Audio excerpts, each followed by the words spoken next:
புதுக்கோட்டை மாவட்டத்தில் 10ஆம் நூற்றாண்டை சேர்ந்த சோழர் காலத்து கல்வெட்டு கண்டுபிடிக்கப்பட்டுள்ளதாக தெரிவித்துள்ள தொல்லியல் ஆய்வாளர் மங்களூர் மணிகண்டன், பரந்தாங்க சோழர் ஆட்சி காலத்தில் நிலக்கொடை வழங்கியதையும் ஊரணி அமைத்து கொடுத்ததையும் இந்த கல்வெட்டு விளக்குவதாக தெரிவித்துள்ளார். புதுக்கோட்டை மாவட்டம் இலுப்பூர் வட்டம் சித்துப்பட்டிங்கிற அந்த ஊர்ல சித்தூரணி கரையில மிகப்பெரிய சூளக்கல் இருப்பது 2017ஆம் ஆண்டு முருகப்பிரசாத், நாராயணமூர்த்தி, குமரவேல் ஆகியோர் அடங்கிய அந்த குழுவினர் நமக்கு தகவல் சொன்னாங்க. அந்த அடிப்படையில் அப்பொழுதே ஆய்வு தொடர்ச்சியாக மேற்கொள்ளப்பட்டது. ஒரு சில இடங்கள் கல்வெட்டுகள் முழுமையாக வாசிக்க முடியாத நிலை இருந்தது.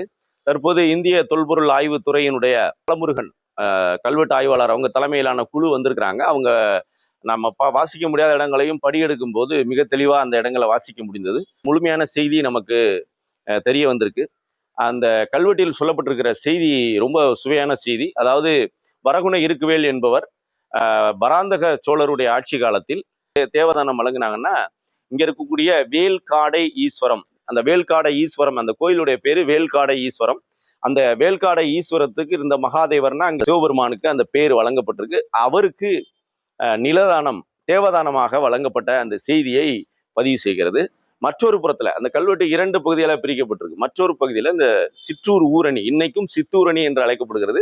இந்த சிற்றூர் ஊரணியை அண்ணல்வாயில் கூற்றத்தை சேர்ந்த கீழ்கோணாட்டு ஊரவர்கள் ஒன்றாக சேர்ந்து அதை உருவாக்கப்பட்ட செய்தியை அது பதிவு செய்து அந்த வரகுண இருக்குவேல் என்பவருடைய அந்த ஆணைக்கிணங்க செய்யப்பட்டதாக அந்த செய்தி பதிவாகுது.